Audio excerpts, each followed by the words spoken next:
I don't have long left. They're coming for me, and it's only a matter of time before they find me. I'm sitting here in this abandoned shack I found in the woods, using only the shafts of moonlight that's coming through the broken windows to write this. I know that this will be the last chance I get to warn everyone, to tell them to find safety and hide. Hide. I never thought in 1,000 years that I would ever think to use that word for myself. I can barely write this. My hands are shaking so violently, the blood of my fingers is staining the paper as I try to write. I'm sorry. I'm so sorry that it's come to this. That I have to hide like some kind of animal. They're all dead. My friends, my comrades. Jess was the first to go down. They caught her as we were leaving the old mill back in town. I don't know how they found out we were staying there, but they did. We were packing, taking as much as each of us could carry on our backs. We heard them break through the front doors of the mill, their booted steps echoing through the empty building as they ran, looking for us. We grabbed what we had and ran for the roof, but Jess forgot something. A locket or some shit. I told her to leave it. We'd come back for it later, but she just couldn't leave it. Jess had told me once that the locket was a gift from another life, from a time she would never forget, a lover lost to war. I wasn't surprised that she wouldn't leave it, but I still tried to beg her to come with us, and that it wasn't worth it. The others tried to tell her as well, but they were the ones who told me to leave her. They're the ones who told me that we needed to run. It had just started to rain as we ran across the roof. We could barely hear those first gunshots over the low rumble of thunder above us. The first screams still echo in my ears. I can hear them as if they were still around me. The screams made my skin crawl, the air filling with the sounds of death. And then, silence. The four of us were scaling down the ladders when the silence filled our ears. A deafening sound. We all stopped. We shouldn't have stopped, but we did. Luke was on the ground already. He was always the fastest out of the five of us. He was looking up at the roof just as we were. Zach was beneath me on the ladder. Abby was above me, frozen as she waited. I should have known she'd have called out to the roof for Jess. She shouldn't have called out for her. We might have gotten away if she hadn't. It was only seconds after Abby had called out that we saw the black figure look over the edge of the roof, and I know my eyes went wide, just like the others. That black, menacing figure. I'd heard so many tales of black dogs being omens, or black cats, ravens, and crows. But I had never felt as afraid as I had right then when I was staring up at that faceless black figure that stared back at us.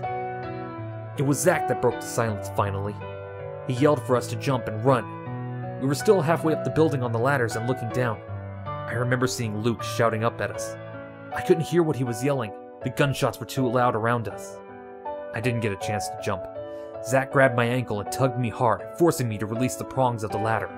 Abby had already jumped off to the side where she had been, hurling herself down to the ground below. She had always been the one to make those kinds of jumps with such precision and beauty. She had been a dancer once, a long time ago. She landed almost naturally on the ground below, rolling a few feet before standing up and grabbing at Luke, trying to pull him with her, telling him we'd catch up. I felt the ground before I saw it. My body bounced against the hard cement, and I felt my knees and palms scrape against its rough surface. Zach, though, was there with me, grabbing me up and pulling me to my feet. Luke was around us, trying to get us to move. It was all happening so fast. I remember briefly looking back at the mill's roof and seeing 8 black figures now, all of them shooting towards us. But we were faster than they were anticipating. We weren't Jess. We weren't reckless and rushing in blindly like she did. The next thing I knew, the 4 of us were running down the alley between the old general store and the florist. Zach brought me here once. It was one of the only places in this small town that sold our favorite brand of drink. It had been back when I'd first met him after I wandered into town. I remember that day like it was yesterday. His dark hair and those violet-colored eyes. He was dashing and polite, but so mysterious. I had been so thirsty from wandering through the woods that surrounded the town. So hungry. I still don't know how the 4 of us managed to get away from the mill, but we knew that it hadn't been without sacrifice. None of us asked about Jess. None of us questioned if she'd catch up or where she could be. It was like all 4 of us already knew the answer without asking it aloud. I knew. There was no way that she had gotten out of there alive. They'd killed her, just like they'd kill us if we were caught. Luke was the first one to speak as we ran across Main Street, leading us into the old movie theater. He said what we all knew. We had to leave, to run as fast as we could and get out of there.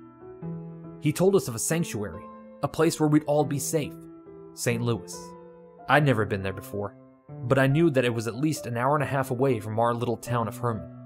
Zach asked him how we'd possibly make it there, and Luke just told him that we'd figure it out. I almost felt as if maybe Luke knew what was to come, but he was just too afraid to tell us.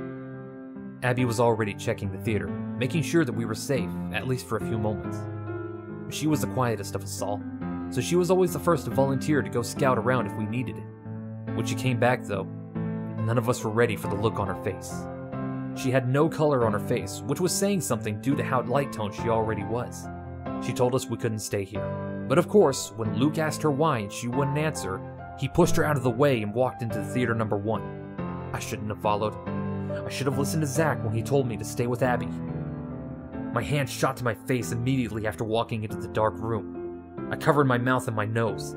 The smell of blood was so overwhelming that it made my stomach lurch and turn. At least 15 people, all of them dead. There were bullet casings covering the floor and the bodies were just thrown across the chairs and the aisles. Zach told me later that this was how they lured everyone at first. That this was how they got so many of us down so quickly. I still didn't understand what was going on though, but I was too afraid to ask. Abby came running into the theater room shortly after, telling us we had to leave right then. We didn't ask questions. We didn't need to. Zach ran to the back of the theater, back past the screen, and pushed open the door to the back alley. We ran. We had to.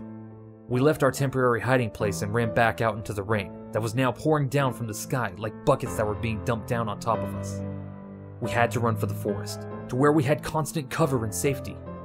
But that was at least 8 blocks away in either direction. We were almost in the center of town. Luke thought we should head towards where the bus station was, back on the east side of town. It had made the most sense because St. Louis was east of here. But Zach thought that would be too obvious, that they'd probably be waiting for us and the roads most likely had roadblocks by now. But it was Abby who thought much differently. She'd been so quiet this entire time. But finally, she said we needed to go back for Jess. Zach just looked at her. Luke bluntly said no. Abby, though, wasn't going to settle for that answer. She started to cry, or maybe that was just rain dripping down her face. She asked what if Jess was still alive or hurt and needed help. The 3 of us knew that we couldn't go back, regardless if she was alive or not. But Abby didn't want to hear it. I begged her to stop getting louder, but soon she was shouting at us, calling us monsters, telling us that it was all our fault. Abby said she was going back by herself, that she was going to get Jess.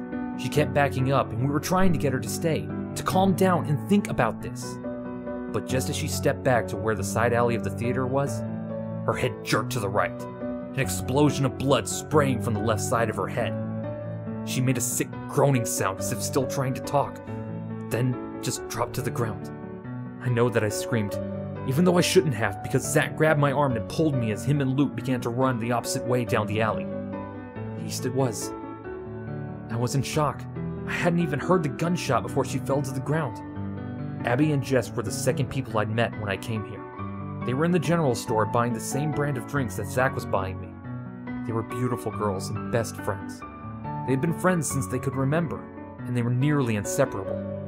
In fact, over the past numerous years, I can only recall a handful of times they had been away from one another. Jess had been in love with Luke, but Luke liked Abby. Unfortunately, Abby had never gotten over her lost love. We ran down the alley as fast as we could. We didn't even look behind us. We turned down this alley and then that, swerving in and out of the buildings, doing the best that we could to avoid the main streets. We didn't see another soul until we got to where the bus station was. Herman Station was small, and nothing big and glamorous, just a small outdoor station with kiosks where they sold the tickets. It was quiet there. Luke had expected to find at least a bus or two since there were normally a couple that were kept there for backup or emergencies. But they were long gone. Apparently, they'd been evacuating for a day or two before now. Quietly. It was like they knew who they did and didn't want to save. We would have to run from here. Make our way to St. Louis by foot. Luke even grabbed a map from a nearby kiosk, just so we know where we were going and where to avoid. He'd make the trip to St. Louis numerous times, but this was the first time any of us walked there. We let our guard down, though. We'd finally thought we were free, that we had made our way out and that we were going to get out of there. We started walking towards the tree line to the woods, and we didn't bother checking behind us. We were stupid. Luke heard them first. Those heavy combat-grade boots slamming against the concrete as they ran. He told us to run, then Zach to keep me safe. They had their guns up and firing before I even knew what was going on. I heard the bullets ricocheting from around us as Zach pulled me by my hand towards the trees. I didn't dare look back at Luke. I could hear the screams again, just like before at the mill. People were dying. Luke was dying. While we were running, I asked Zach what was going on, why this was happening. I thought that we had government immunity, that we were safe, that we could live. Zach had told me that the immunity was over, that the newest president had thrown out the agreement and had deemed us all a threat to the nation. He called us monsters. He said that we had no reason to be here anymore. Zach told me that we were no longer safe. He said that all we could do was get to St. Louis, where the safe house had been built just in case something like this had ever happened. From that point to now, sitting in the shack, it's all still a blur. We ran for quite a while, then just started walking east. It was starting to get dark when the sound of helicopters could be heard in the distance. Zach told me not to worry about it, to just keep moving. But I had this overwhelming dread building up inside of me. We were in the middle of nowhere. I had no idea where we were or which way to go. Zach was leading me every step of the way, and I trusted him, just as I always had since the day I had met him. He was my savior, my protector. He recognized me the moment I entered town. He knew I was someone who needed to be protected. He took me under his wing and did just that. He introduced me to his friends, took me to the mill, showed me what it was like to trust and have friends again. Even now, when his life was on the line, when he knew that if he left me behind, he could save himself. He protected me. He taught me so much over the past numerous years. I don't know what I would ever do without him. I had relied on him so much that now I didn't want to think about what would happen if we were separated. But eventually we were. After hearing those helicopters in the distance, we heard the dogs, then the people. The men were loud as they hunted us through the woods, obviously trying not to hide that they were close. It was like a game of cat and mouse to them. The hunters had become the hunted. When they were starting to surround us, Zach hid me in some bush and told me to find the first opening and make a run for it. I didn't want to. I wanted to stay right there and die with him. I stayed long enough to see the start of the fight. They kicked and punched him, and he took every hit, even though I knew that he could fight back. He was stalling them. He was saving me. It took every fiber of my being not to call out for him, to scream his name. As I watched them taunt him and stab him, they laughed at him, called him names, and dared him to fight back like the others. But he didn't. He just looked towards where he'd hidden me and closed his eyes. I still don't know how I got out of there, or even when. I just know that I ran the moment they shot the first bullet. I ran for what felt like hours. I ran until my chest burned and my body ached. I ran as fast as I possibly could, putting as much distance as I could between me and them. And now I'm here, hiding. I can hear the helicopters now, far off in the distance. I could try to run for it, but I don't know where I'd go. I'm going to fight. I have to. It's in my nature.